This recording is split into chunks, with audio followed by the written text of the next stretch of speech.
c'est un style sombre et passe-partout, tu vois. C'est un truc, c'est un style de nuit en fait. C'est un style de DJ. Je pense que pas mal de DJ s'habillent tout le temps en noir et pour une bonne raison, parce que voilà, on joue dans des endroits sans lumière et moi j'aime bien me fondre un peu dans la masse, être discret.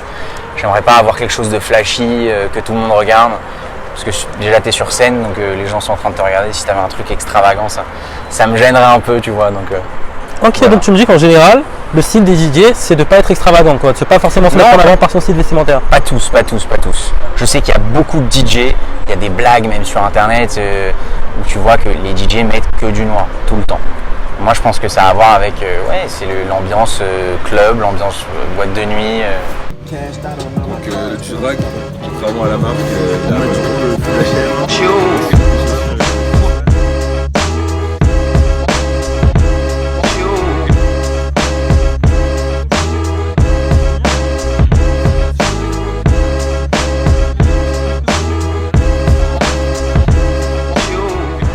Yo mec, t'es en forme depuis le temps qu'on va faire cette interview. Yes, ça fait longtemps qu'on doit la faire, enfin.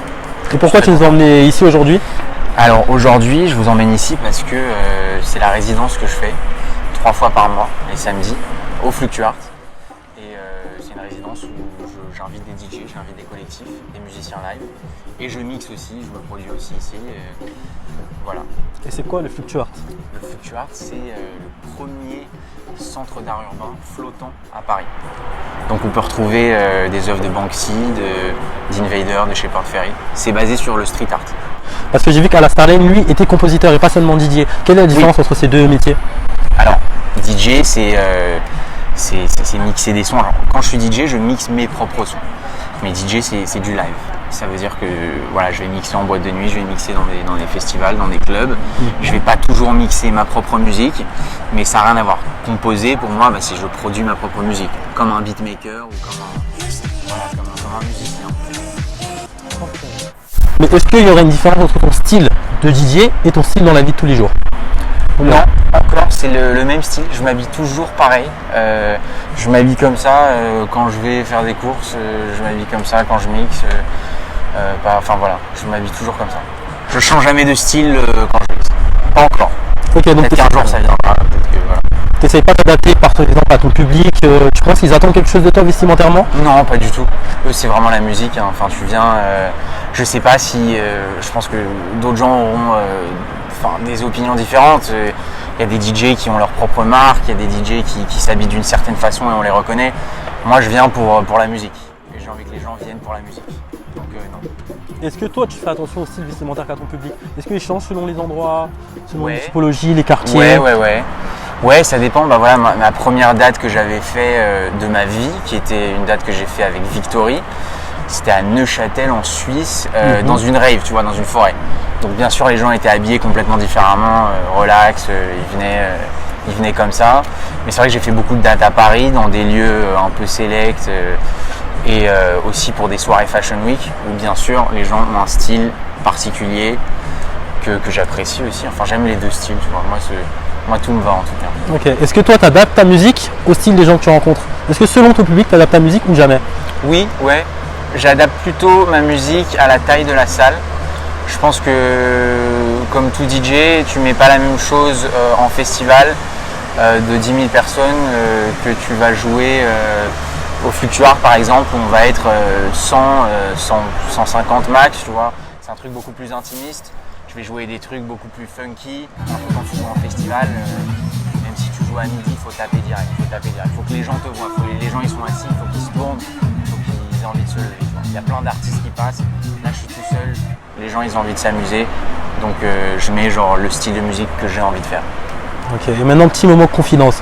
Est-ce qu'il y a des sons que tu écoutes chez toi mais que tu mettrais jamais en soirée? Et pourquoi? Bien sûr, j'en ai plein.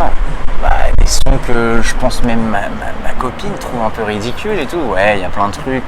Des sons japonais, des trucs comme ça, mais qui vont pas du tout avec le projet à la Starlane. Donc, il y a plein de trucs. Non, mais j'écoute aussi de la variété française, j'écoute un peu de tout, tu vois. Il y a des sons aussi qui sont pas adaptés au dance floor, qui font pas danser les gens. Donc, bien sûr, je vais pas jouer ce genre de truc. Jamais, genre. Tu t'es jamais fait un petit kiff, tu t'es dit bon je le balance. Oui, on voit ce que ça donne. peut-être en fin de soirée, tu sais, les gens commencent à partir, je me dis bon vas-y je lance ce truc, c'est pas très grave. Et au pire ceux qui kiffent et ceux qui kiffent pas, bon bah ils ont kiffé la soirée, donc ça va rien changer si tu joues un son.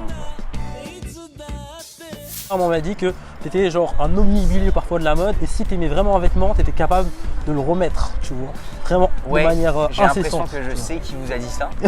Et c'est vrai que quand j'acquiers une pièce que j'aime bien, j'ai tendance à la mettre tout le temps et à l'user un peu jusqu'à changer en fait. Une Notamment veste par exemple cette veste que je mets là tout de suite, c'est vrai que je la mets souvent.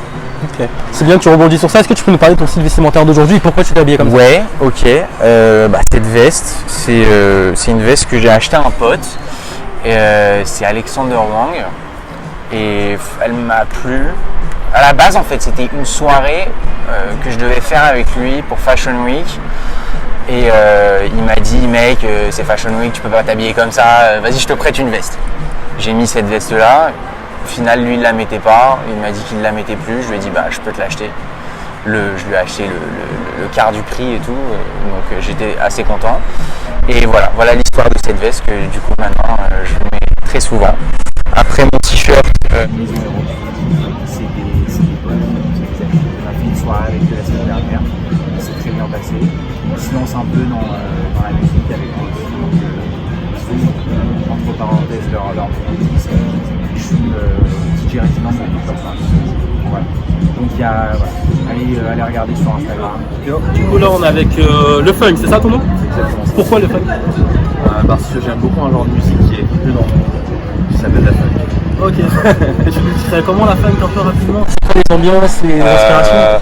Tout est mis sur le temps fort en fait, c'est vraiment, tout est pour la danse, c'est vraiment le côté groove. Je pense que la danse, la musique de manière générale, l'intérêt c'est vraiment la danse et le groove. C'est le seul médium qui apporte vraiment ça par rapport au cinéma, à la littérature, etc. Et là je pense que ton style vestimentaire on pourrait dire qu'il était groovy. Il est assez groovy. Ok, très bien. Est-ce que tu pourrais le définir en 3 adjectifs? Le violet, la couleur pour la funk, pour se faire bien remarquer, c'est vrai que c'est un peu une tenue de connard mais pourquoi pas. Et les lunettes, parce qu'avec ce temps de merde c'était ça ou des lunettes de plongée. Voilà. Parce que justement il y avait Alastair qu'on a interviewé juste avant, qui nous disait que lui il préférait être habillé de manière sobre, comme il était déjà en fait en train de mixer, il voulait pas qu'on le remarque. Toi c'est l'inverse ou?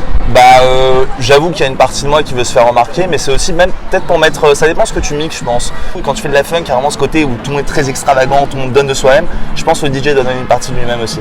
Ok. Voilà. Est-ce que tu veux que ton public ait un style particulier ou ça je t'en fiche totalement? Le public, plus il est groovy, plus il va dans l'extravagance, plus ça rend la soirée stylée, je trouve. Ouais. Ok, donc toi tu mises tous c'est l'extravagance, là il faut que les gens bougent quoi. Faut que les gens se libèrent. Ok. Est-ce que tu as un petit truc à dire à notre public du coup? Écoutez, allez suivre Bus sur eux quoi. Merci. Très très loin. Et aussi allez suivre, t'as un Insta, quelque chose? Ouais, j'ai le funk. Alors le funk c'était pas avec un K à la face, c'est CQ, donc LEFUNCQ. Voilà. Avec Marie qui n'est pas là ce soir mais on pense fort à elle parce qu'on s'est rendu compte qu'il y avait beaucoup de jeunes qui faisaient des études sans vraiment savoir pourquoi, qui s'orientaient vers des milieux qui ne les intéressaient pas forcément et nous on veut montrer que quand on est jeune on peut s'investir, on peut monter sa boîte, on peut monter des projets parce qu'il suffit juste de s'intéresser à ce pourquoi on est doué, les milieux qui nous intéressent et qu'en fait on peut faire de sa passion son métier et que c'est vraiment pas compliqué en fait, il suffit juste de se focaliser sur ce pourquoi on est doué et il n'y a pas besoin d'attendre 40 ans pour s'épanouir dans son métier ou de faire un burn-out et de passer complètement à autre chose et qu'en fait la réponse on l'a dès qu'on est jeune en fait. Et du coup, pourquoi Alastair Lane? Qu'est-ce que vous allez faire ce soir? Alors avec Alastair Lane, on co-organise parce qu'on se retrouve aussi dans son projet, le fait qu'il invite des jeunes à mixer, que ce soit sur un lieu comme ça qui mélange art, culture, tous les genres, tous les types de personnes, musique. Et du coup, on voulait s'inscrire aussi dans cette veine de jeunes qui s'investissent, qui montent des projets et qui donnent carte blanche à des artistes. Est-ce que tu as un dernier mot pour nous? Oula, je sais pas. Où on peut te retrouver? De quoi? Sur Instagram. Vous pouvez nous retrouver sur Instagram, sur Facebook, nous c'est 1331DXD. Et voilà, nos vidéos sortent toutes les semaines, on y a plein de bonnes choses. Donc, voilà. je tenais à te remercier à la Star pour ta présence et nous avoir parlé Ouais. un peu du monde des DJ. Merci à toi. Tu m'as dit que tu es des DJ résidents ici, donc Ouais. quels sont les événements à venir? Alors après pour l'année prochaine, ça continue 3 samedis par mois, des DJ, des collectifs, des musiciens live, de la funk, de la soul, de la house. Est-ce que tu auras un petit mot pour nos amis allemands avant de faire? Vos amis allemands, ouais, j'ai hâte de venir mixer à Berlin un jour. C'est le rêve de tous les DJ, je pense. Donc ouais, grave. Du coup, merci à vous d'avoir regardé. Vous retrouverez tous les éléments dans notre bio. Allez sur son Instagram, à la Starlet. Très important. Et allez sur le nôtre, juste Voilà. on se retrouve bientôt. Bisous. Salut.